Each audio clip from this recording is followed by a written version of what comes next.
Hello and welcome to part 2 in our series on understanding and addressing problem behavior. The objectives for this brief webinar are to briefly review the basic framework for understanding problem behaviors that we addressed in part 1 of the webinar. The second objective is to identify some basic practical strategies to prevent problem behavior. And finally, as we address these strategies, I want to be sure to emphasize the way in which these strategies are responsive to the common triggers of problem behavior and are also responsive to the core characteristics of autism spectrum disorder. So as you likely recall from part 1 of the workshop, we placed emphasis on looking at behavior through the lens of autism to assure that the strategies we enact to address problem behavior are responsive to those core characteristics of autism. We also emphasize that it is important to view behavior through an objective lens and to avoid subjective descriptions of behavior. We want to describe the behavior that we're seeing, the problem behavior, in observable and measurable, clear terms so that everyone involved in addressing the behavior is on the same page. And once we've clearly defined the problem behaviors we are addressing, it is important to carefully evaluate the context that surrounds the behavior. When is it happening? With whom? During what activities does it occur? Also important is to consider when the behavior is less likely to happen, or when does it not happen at all. This can tell us really important information as well.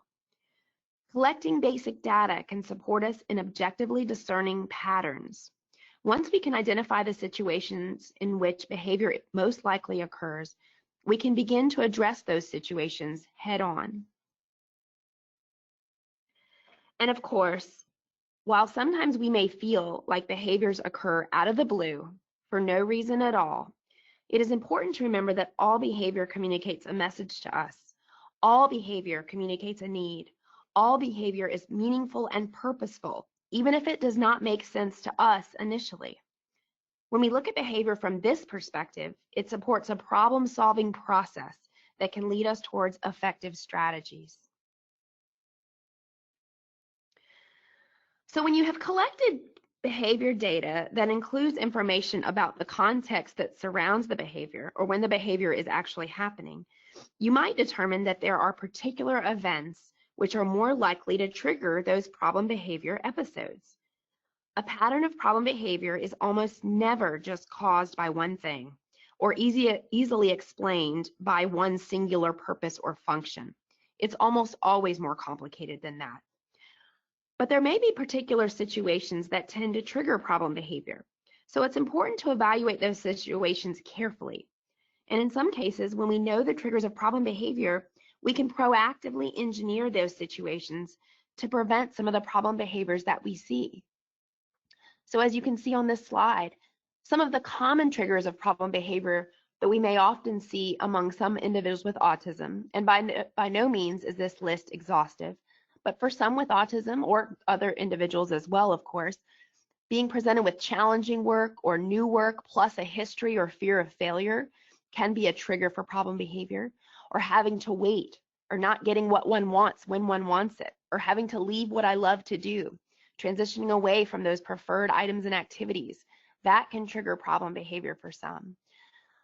For some individuals, threats to established routines, when my routine is disrupted or messed up, or when I receive negative feedback around mistakes that I've made, or criticism, or when I have to make corrections, for example, corrections to my schoolwork.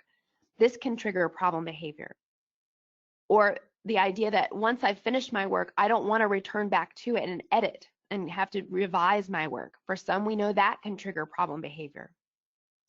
We also know that for some, agitating environmental or social stimuli can be triggering, or too many verbal instructions, too many questions presented back to back to back. It can be very difficult for some with autism and other learning differences to process all that verbally delivered information. Or for some individuals, downtime plus a total lack of structure around that downtime can trigger problem behavior. And finally, unexpected changes to routines or changes to predictable activities, of course, can trigger problem behavior for some.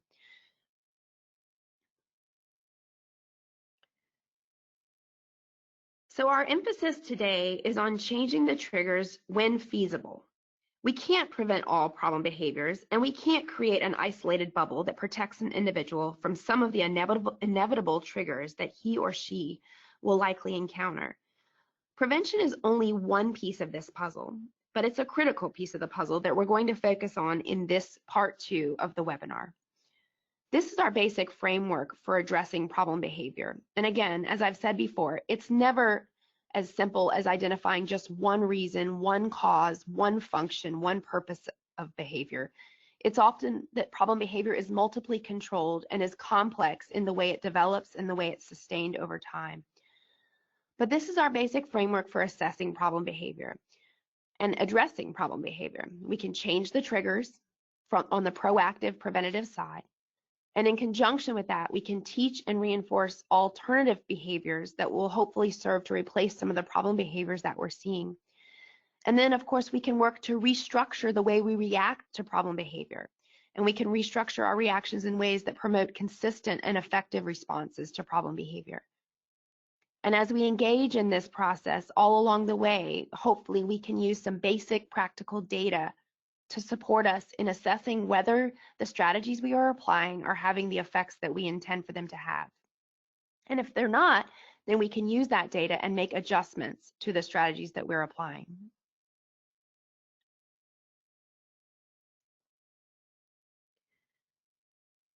So when we reflect on most problem behavior episodes, changing the triggers almost always involves changing our own behavior in some way. In order to change someone else's behavior, it almost always requires a change in our own. So today we're going to focus on prevention by considering the ways that we might better structure or restructure the sequence or flow of the day, restructure the actual activities that the individual encounters at home, school, in the community, wherever, in ways that provide clarity, that promote independence, and that reduce potential anxiety for some. And we're going to work to restructure our interactions, which to a large extent involve restructuring our communication. As we address problem behavior, and more broadly, as we aim to enhance independence and self-advocacy, and to promote an individual's resilience in the face of challenging situations, we want you to consider this definition of structure. It involves an organized environment, organized activities, and organized interactions with predictable and understandable elements that ultimately promote greater independence for the individual. As we work through this workshop today, I want you to keep this definition of structure in mind as you consider ways that you might be able to proactively restructure activities, proactively restructure interactions in ways that might prevent some of the problem behaviors that we are seeing, and in ways that might ultimately promote greater independence and self-advocacy and enhance the resilience of the individual with autism when they do encounter challenging triggers.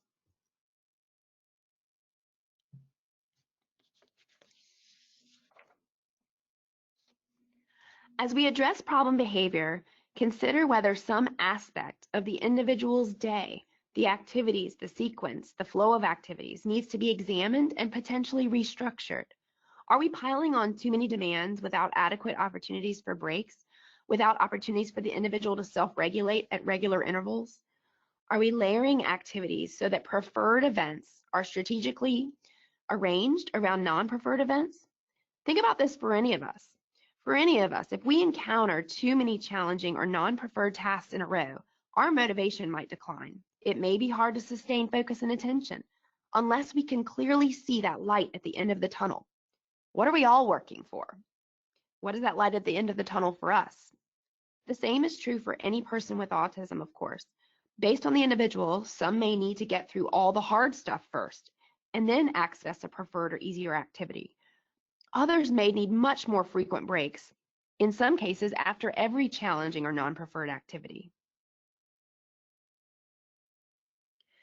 And for some with autism, of course, it will be necessary for us to visually convey these sequences so that the person can see when they will get to access a more preferred event. Also consider whether the person can see the light at the end of the tunnel. We all need this to sustain focus, motivation, and to reduce anxiety and frustration. So for the person with autism, we just need to consider whether this light at the end of the tunnel, so to speak, is very concretely and visually depicted as shown in these examples. So here we can see a few basic examples, and by no means are these examples exhaustive. If you Google search first then schedules and autism, you will find a multitude of examples that you might be able to individually tailor to better support the individual who you are serving or who you love. And so as you can see in these examples, there's a first then schedule here. First circle time for a young learner with autism, perhaps in a preschool setting, and then lunch. Perhaps by presenting this first then sequence in this manner to this young child with autism, it may better convey to them that first they're going to have to participate in circle time, but then they're going to get to access a more preferred event, which in this case for this child is lunch. So we can use visual supports to basically teach what we're calling grandma's law. And what we mean by grandma's law is the old idea of first eat your vegetables and then you can have dessert. So consider how that basic principle might be applied as we're arranging and sequencing activities and sequencing the day for a number of individuals with autism. As you can see in other examples, we have in an employment readiness situation, first he's going to stuff the envelopes in a clerical setting, then he's going to shred paper, and then he's going to access the music break that he enjoys and is so motivated to get to.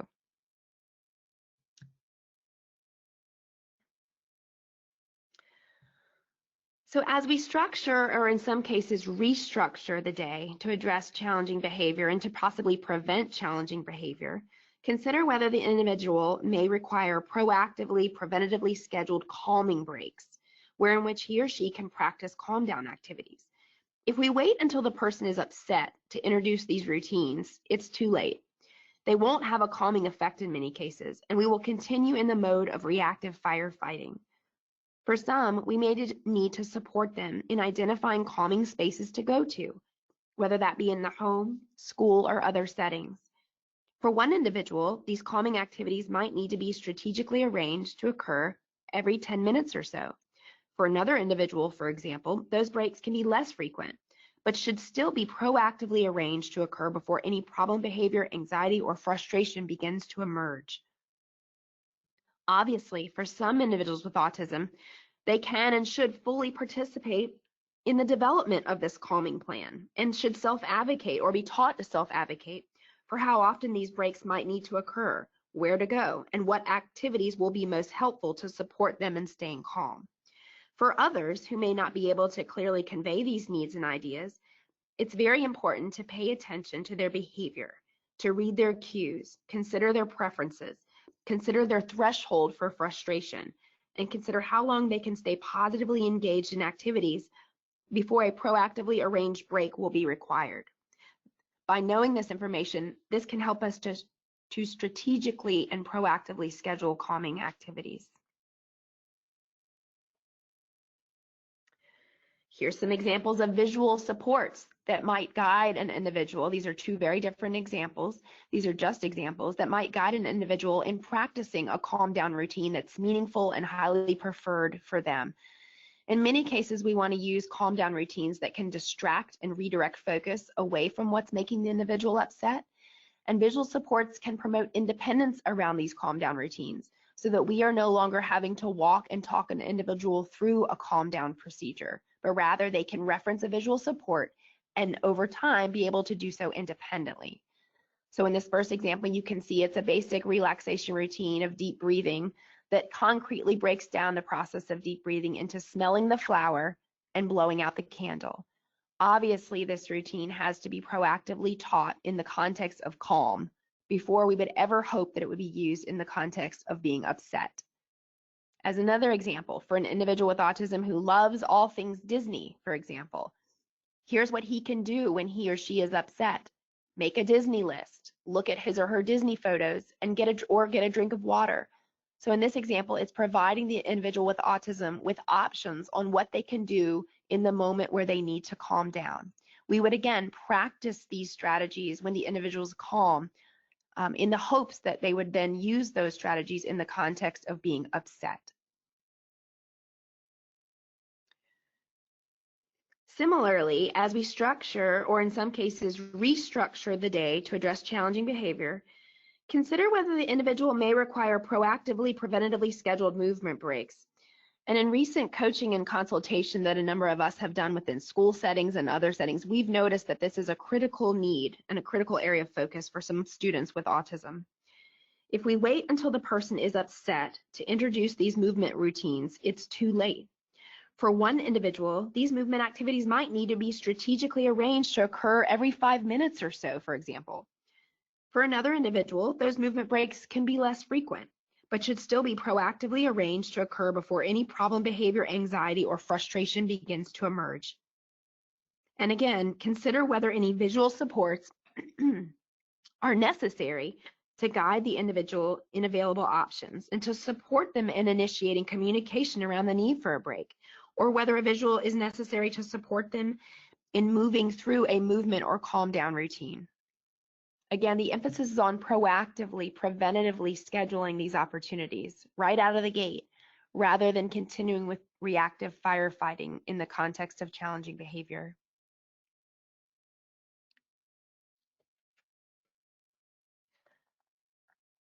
And in keeping with this idea of using visual supports not only as visual schedules, but also, for example, to support an individual in moving through a calm down or physical movement routine, it's really important for us to remember that visual supports are not just visual schedules using laminated icons or photos.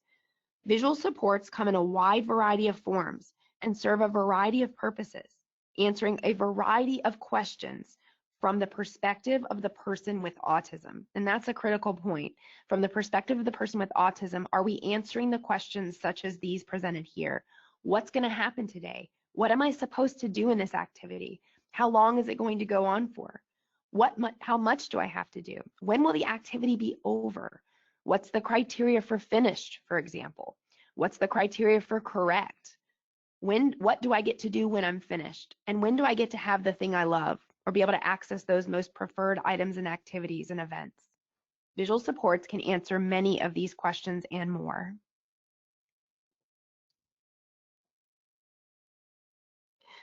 And central to the concept of visual supports is that they can support our efforts to enhance structure in ways that might prevent some of the problem behaviors we encounter, and that visual supports can provide clarity and predictability from the perspective of the person with autism. And these visual supports can, again, ultimately promote greater forms of independence and self-management and self-advocacy. Visual supports are relevant to all people with autism, just as visual supports are relevant to all of us. We all use visual supports each day to organize and manage our time. We use our to-do list. We use visual supports to understand and to adhere to expectations within the environments in which we live and work. And we use visual supports to help us sort out decisions and feelings. And so too are visual supports relevant for most people with autism. What's going to be different depending on the individual with autism is the level of complexity of the visual support and the way in which that support is used and the purpose that it serves. As you can see here, there's a wide range of examples of visual supports. They come in such form as the form of objects and materials arrangement. So maybe arranging materials from left to right so that the individual knows how much and how long and when is it going to be over. Using visual schedules or to-do lists or checklists or visual instructions. Don't we all follow visual instructions to complete certain activities? Or choice boards, or using sample products, actually being able to look at a completed product and reference it as we complete our own. Or visual reminder cues or attention cues, maybe highlighting or bold print strategies, or attention grabbers in the context of, for example, for schoolwork or worksheets that might draw the individual's attention to key information that they need to follow.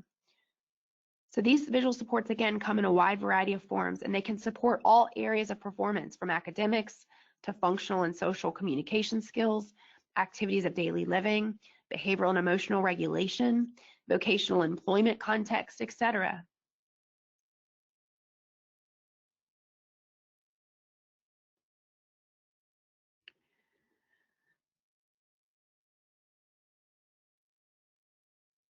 These are a few examples of visual schedules, just to provide some basic examples to you. Here's at the left, we can see a written schedule that clarifies what's going to happen in what order.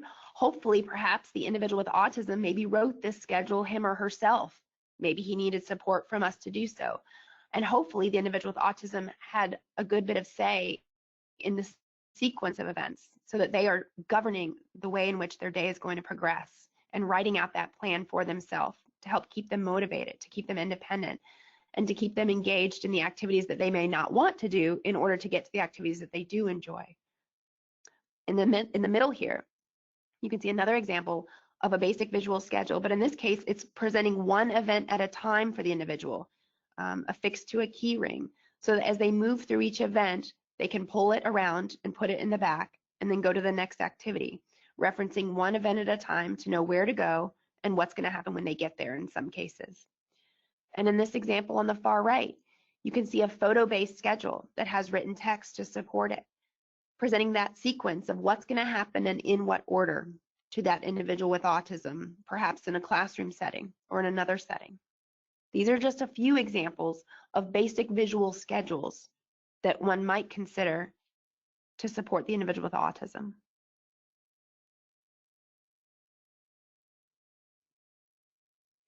Here's another example of a visual support. Perhaps the morning routine at home is a nightmare and it requires lots of reminders and interaction, maybe a lot of negative interaction dynamics between parent and child around getting ready for school in the morning.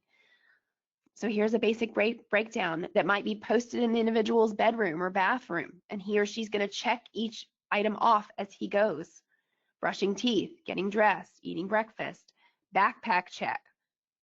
Make sure all the books are there, make sure the agenda's there, make sure the homework is there, and then got to get to school by 7:50. So this strategy is relevant for a lot of reasons, and it's responsive to those core differences we see in some with autism. Core differences we might see in the individual with autism who struggles to process all that verbally delivered information that a parent or other is sending to that child. It can also support the individual with autism in mentally sequencing and mapping out events with greater independence, with greater efficiency. And of course, a visual support such as this can reduce the likelihood for that individual with autism and, for example, their parent to have to continue in a negative interaction cycle, but rather this visual support can do the talking for us so that we're not having to continue to nag and engage and prompt over and over again in ways that might be overstimulating and agitating to the individual with autism and can lead to escalations in problem behavior. Here's another very quick example of a visual support. This might be an accommodation that is written into an IEP or a 504 plan, for example, but that can support an individual with autism within the classroom setting in executing those basic steps to getting their work done, starting with the most basic of pulling out my pencil, because we know that for some, initiating even these basic sequences can be really hard, and that some of our students with autism might require prompts to do so. But if we can present a simple visual support that the regular education teacher jots out on the fly each day on maybe a little note card and places on that student's desk, this can support independence. It can provide clarity and predictability. It can clearly define the expectations for what's going to happen and in what order. And this might reduce some of the anxiety and frustration that could lead to problem behavior we see for this student within the classroom setting. Here's another quick example of visual support. There are so many applications out there that are available for Android and iPhones that can support individuals in executing routines. So this is a basic to-do list. And this interface might be highly motivating, more motivating for some with autism. Another example, this is in an employment readiness context or an employment situation, supporting that individual with autism in knowing what's going to happen and in what order, how much and how long and when is it finished. Seeing the light at the end of the tunnel is so critical for some with autism. And you can see here that the light at the end of the tunnel is once all my work is done, I'm going to read a book and use my headphones. And that's what we're working towards. And aren't we all working towards something each day? So for some with autism, we just need to make that light at the end of the tunnel much more concrete and clear in ways that may produce problem behavior. A few more quick examples. This is in the Spanish class. Again, I would encourage you to consider whether these kind of visual supports, visual to-do lists that are generated by the special and regular education teachers might be accommodations that are written into an IEP or a 504 plan for a child with autism or other learning differences. This is just breaking down the expectations in a bit more concrete form for that particular student to clarify what's going to happen in what order, to promote independence, to reduce anxiety and frustration for that learner with autism in that classroom setting. Over here on the right, you can see another example where, for example, the individual is actually moving those laminated cues from left over to right as he or she completes each task within this employment readiness routine.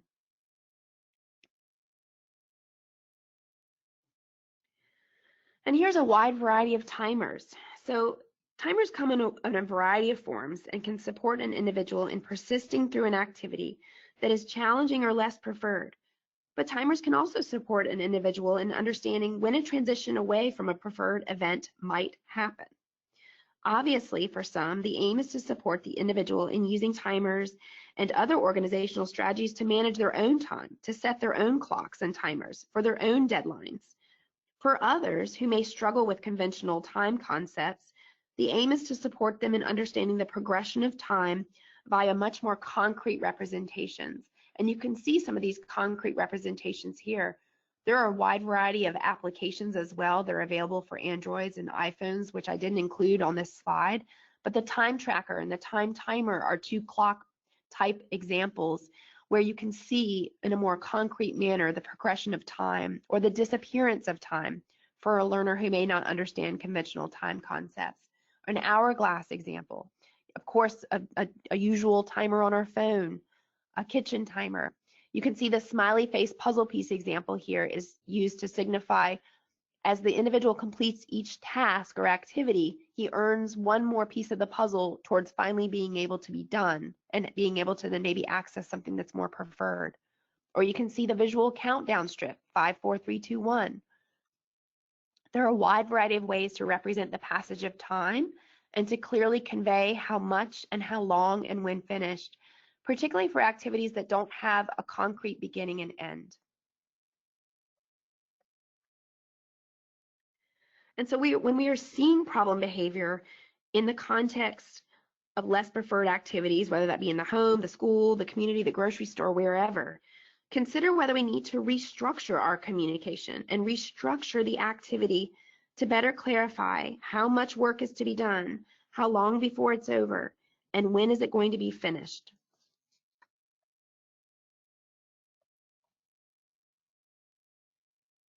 And when you use visual supports in whatever format and whatever level of complexity, given the individual's needs and learning style, these can be very helpful. These visual supports can be very helpful in times where you may need to introduce new activities, less familiar activities, or to communicate changes to the day. So for instance, if there's a dentist appointment scheduled, it may be important to use visual images from the internet or video to convey where you're going and what's going to happen there. It may also be very important to create a short list of what will happen and in what order at the dentist, which the individual with autism can then review and check off across the appointment. Or if a preferred destination like the pool or Chick-fil-A or somewhere else is unexpectedly closed, it can be very helpful to have a trusted, reliably used platform for communicating these changes to the individual. Remember, in moments where an individual is increasingly agitated, confused, or upset, it may be far more difficult for them to process our verbally delivered explanations and expectations. This is where having familiar visual supports can have such great utility in such moments because they do the talking for us, and they're a more trusted, concrete, familiar platform for understanding these unexpected changes or these expectations regarding behavior within a given situation.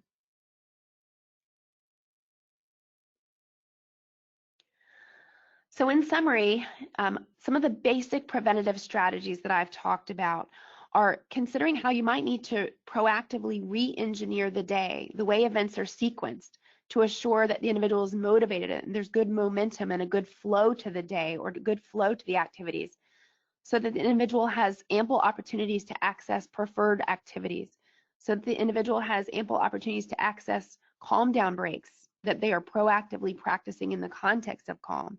Some are going to need proactively scheduled movement breaks at a high frequency, for example.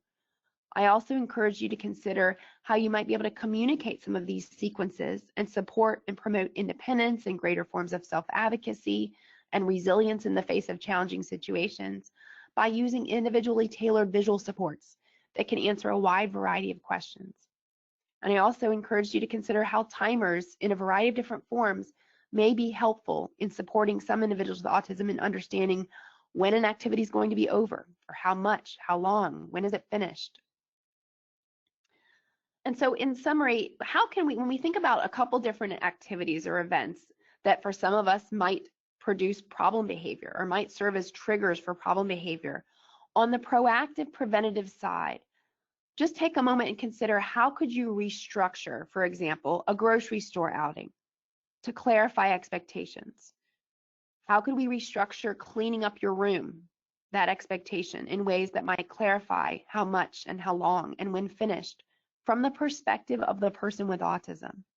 Or how can we restructure our homework routines? And this is an area where I continue to need help in my own house almost on a daily basis, in ways that might reduce some of the negative interaction dynamics that we see. When homework is hard, what do we need to do to re-engineer those situations? Re-engineer the sequence, apply more breaks, assure that there's a preferred activity coming at the end of the homework, and restructure our communication and our interactions in ways that might prevent some of the problem behaviors that we're seeing. Use a visual support in these scenarios, an individually tailored visual support that will be meaningful and understandable to that person with autism, that clarifies what's going to happen and in what order, giving them as much, of course, as much say and buy-in into that process as we possibly can.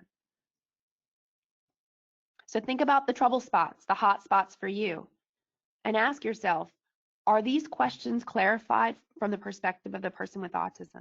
Because remember, when they don't know the answer to these questions, some might become frustrated, non-productive, or anxious, and we may thereby see problem behavior as a result.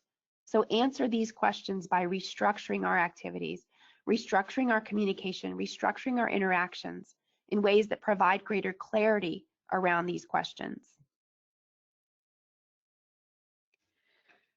So in summary, carefully evaluate the situations that tend to trigger problem behavior.